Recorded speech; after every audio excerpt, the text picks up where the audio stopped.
You could sleep and make a payment on UPI. Money has everything to do with who you are as a person. And it's taken me till now, I'm 36 now, to take my first loan. It's very difficult to be a young person right now, no matter how much money you've been putting in over the last 5 years. The markets will humble you. What could have happened if you had invested in the Sensex when it was 7,000? I think one of the biggest behavioral pitfalls that I see is people mistaking luck for skill. Money gives you joy only when it leaves you, right? What young people need to set up is a habit. You could be saving 10%, but it just needs to leave. And they need to be okay with watching a concert on television. I just think sometimes it's a better experience. If you don't have enough to pay your bill inside your bank account, then you have no business spending it, right?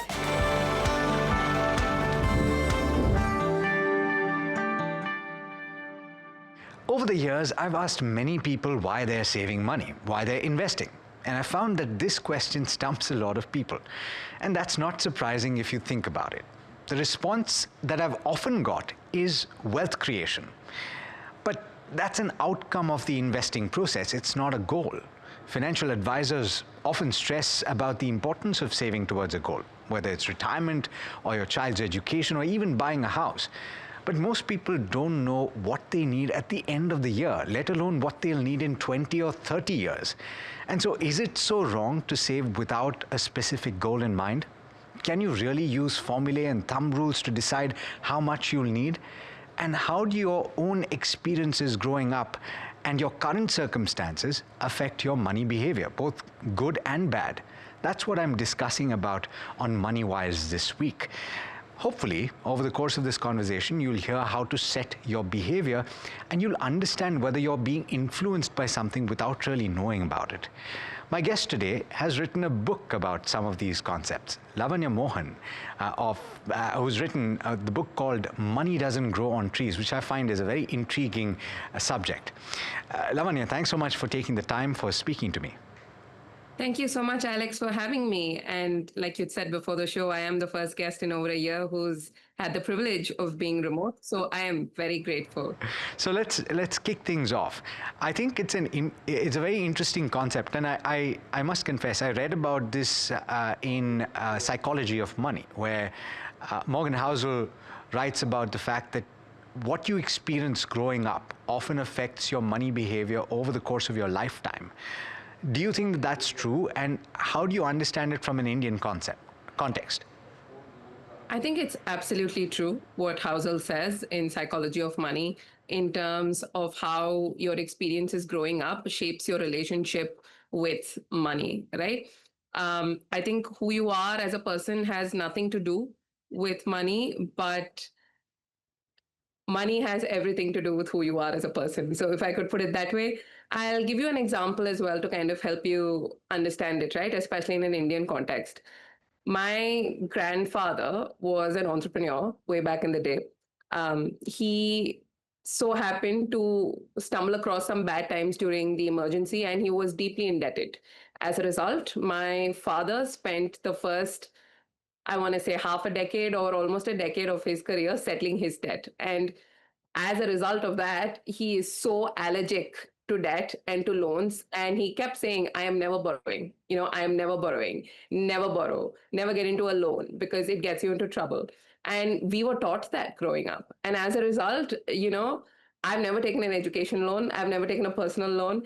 And it's taken me till now, I'm 36 now, to take my first loan. So I think these are the kind of lessons that get ingrained in you and kind of shape how you view the world and how you view financial decisions. So as a family, we are very averse to debt, and that was shaped by my father's experience growing up because he had to settle his father's debts. So this is just one example. I think all of us have had different examples of seeing our parents go through things, of ourselves going through things that kind of like shape our experiences. So another experience is actually what my own father did, which is to maximize his savings through the voluntary provident fund. And he had zero investments in equity till the COVID-19 pandemic, which is quite crazy if you think about it. And a lot of people had that same experience. They've lost out on what could have been a fantastic journey. And you map this out. The tendency is to look back into plot what could have happened if you had invested in the Sensex when it was 7,000 points, and it's now 80 plus thousand.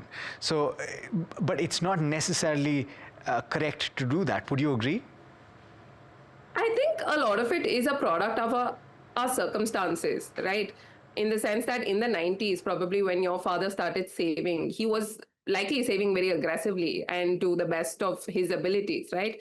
It's just that investing in shares, investing in equity back in the 90s was a bit of a rarity. And it didn't help that, all those scams happened. So most people were put off the very idea of investing in equity. But then today, I want to say, ever since the pandemic, when all the apps blew up, when opening a demat account, only took you about half an hour, the kind of friction-free experience that you get today cannot be compared to the kind of paperwork and the forms and the physical share certificates that our parents' generation probably had to deal with.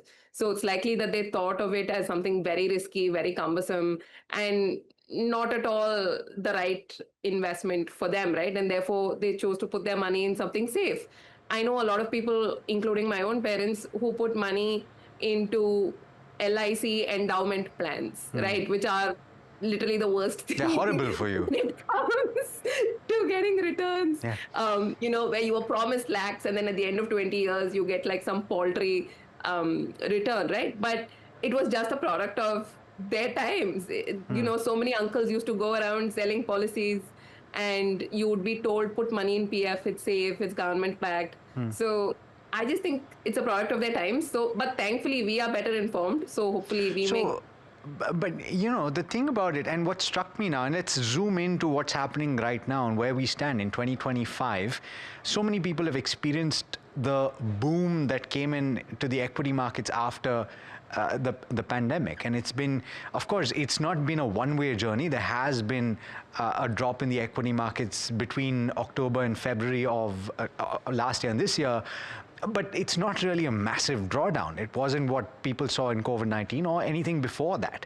So the question that I have is, when you look back, a lot of these changes that are occurring in behavior seem very clear, but it's not clear as it stands right now. So what are you seeing and what have you studied in behavior in people that you interact with, young people who are investing, who are spending money, that may be apparent maybe 5 years from now?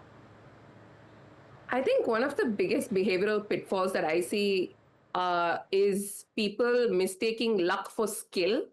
Like we've had a great run. I think we've had a fantastic bull run with probably the last couple of months, like you said, between October to February being the first few dips and hits that we've seen in the market. So I think a lot of people just mistook like this fantastic time that we had to be the normal, to expect double-digit returns as the norm, when in fact things do go up and down, right? And there is a lot of luck at play. The times that you're in, all of those things make a huge difference. So I think what I'd wish more people would know is that it's never always a good time. It doesn't always go up. It does go up in the long term, which is why, we say put money in equities for the long term. But at some point, there will be falls. I think for those of us who've seen 2008, 2011, the great big dips and the great big falls, we are humbler. But one thing that I do know is that a lot of people who put money in crypto and lost money in crypto are definitely a little wiser, as are people who've probably gotten over the lure of options trading, which I think was another great casino that was happening in the country, like a regulated casino where people were throwing money into things that they didn't understand.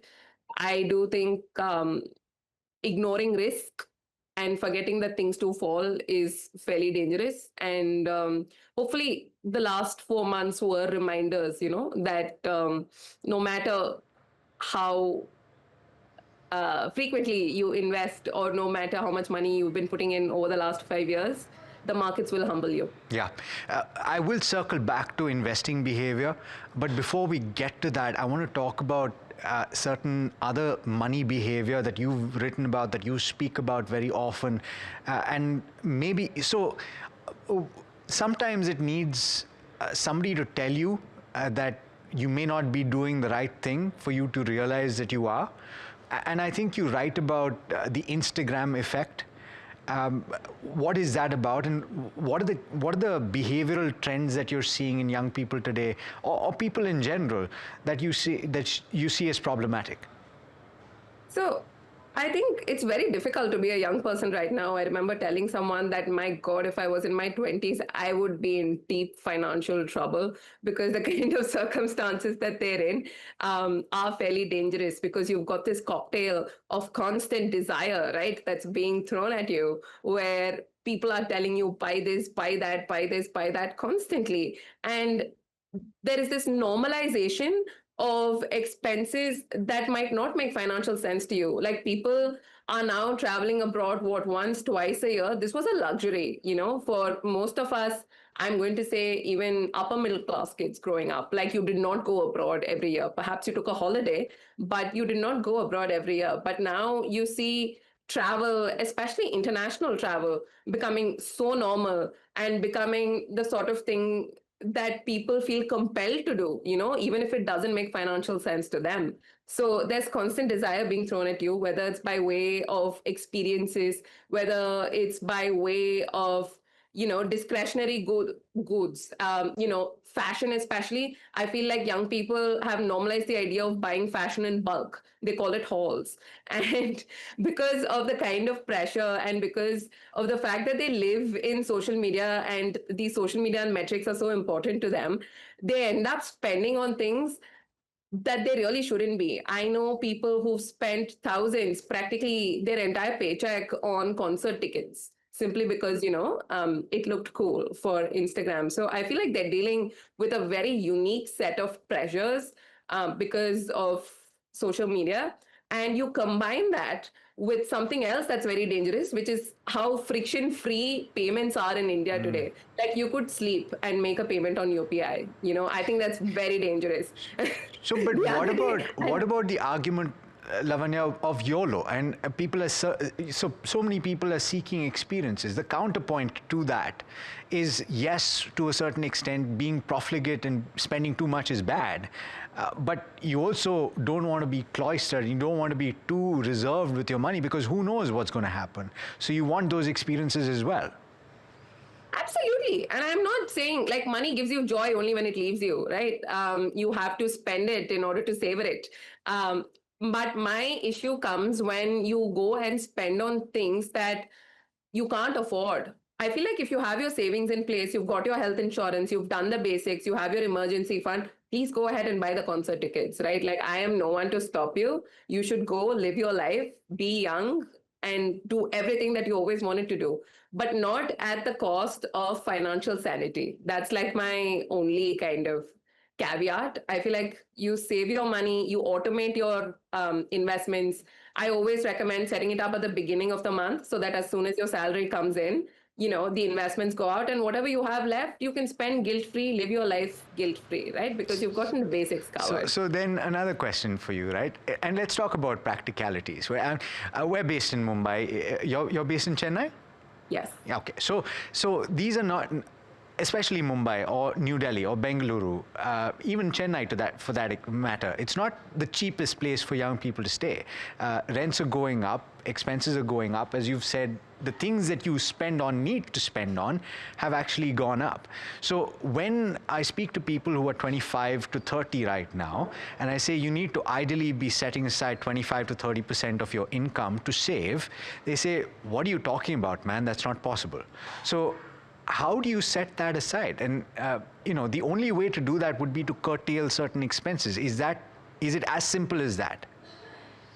I think it's a combination of both. I kind of understand where young people are coming from, because in India, I think the pay scale hasn't risen as much as inflation has. So it's very expensive to actually just be at this point. If you look at food inflation, if you look at the way rents are going up because of demand, especially in Bangalore, which is where most of the tech giants are, it is a very expensive affair, right? Having said that, I think 25 to 30% might not be possible at this point, but what young people need to set up is a habit.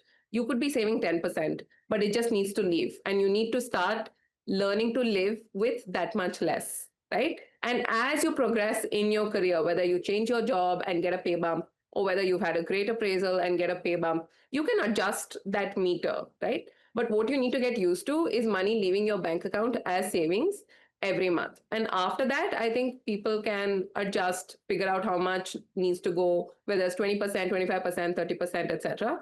But some amount of money needs to go. I feel like young people need to start learning to live with less. They need to be okay with not having the latest iPhone, and they need to be okay with watching a concert on television. I just think Sometimes living it's a out of better your means. experience. So, I'm just going to put it out there. Sometimes it is a better experience. But having said that, okay, so I take the point. And you need to start somewhere. Now, to a certain extent also, and this is allied to that, or it's linked to that, because so much of what is spent right now is spent on debt, whether it is buy now pay later or it is a credit card. And I think so many people that I speak to say, look, I need to rack up the points, which is why I'm spending on my credit card. Why do you need to rack up the points, or why do you need to use a credit card? Is because I need a credit score. I need a credit score because down the line I'm going to take a loan and it'll be cheaper for me. Is that the right mentality? Does it make any difference whether you're using a credit card or not? I actually think credit scores are a bit of a catch 22 issue, right? Where you can't get credit without a credit score, and you can't get a credit score without taking credit. So, credit cards are a fantastic tool to get started on kind of building that credit score.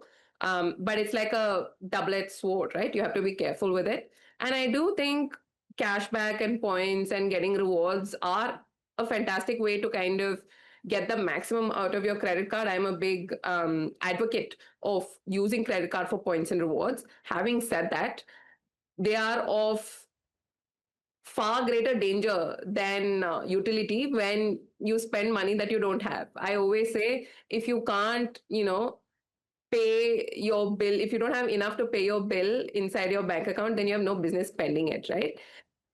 So I always say, don't swipe what you cannot, pay back. Always pay your bills back in full. I think that's very important. What people don't understand is that not paying your credit card in full actually hits your credit score and makes it worse and is very counterproductive to Even the if you're whole paying the exercise of basic, building. right? Even if you're paying the minimum amount.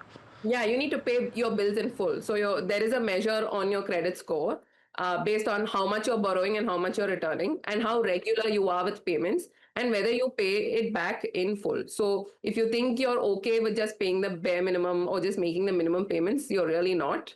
Um, your credit score only goes up when you're able to pay back in full. So don't swipe on your card unless you know you can pay it back in full. Okay, so we've spoken about a few behavioral trends. We've spoken about credit cards, and I think that's a great thumb rule to have, to say that if you have a certain amount of money in your bank account, you can then go out and spend. And of course, this is assuming that in the first few days, preferably on the day that you receive your salary, you've already transferred it out into another account that will go into investments, right? So that's out of the way, and then you can spend guilt-free. Let's talk about the investments, because the learning from the pandemic, and we touched upon this earlier in the conversation, is that you couldn't go wrong with your investments. And so the tendency was to take a significant amount of risk. And because people have not seen the drawdown so far, they're tending to continue to do this. Is there some way to correct this before it all goes wrong?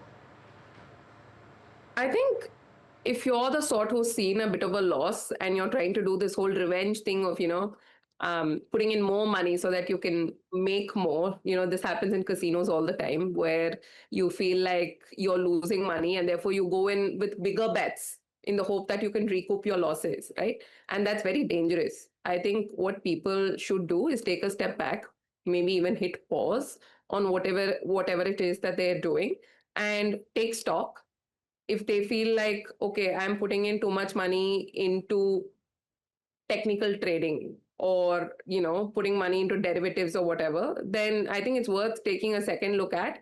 And I always recommend getting professional help. I feel like we are in this age of DIY, where everyone feels like they can watch a YouTube video and figure the markets out, or pay for like some small course and then figure it all out.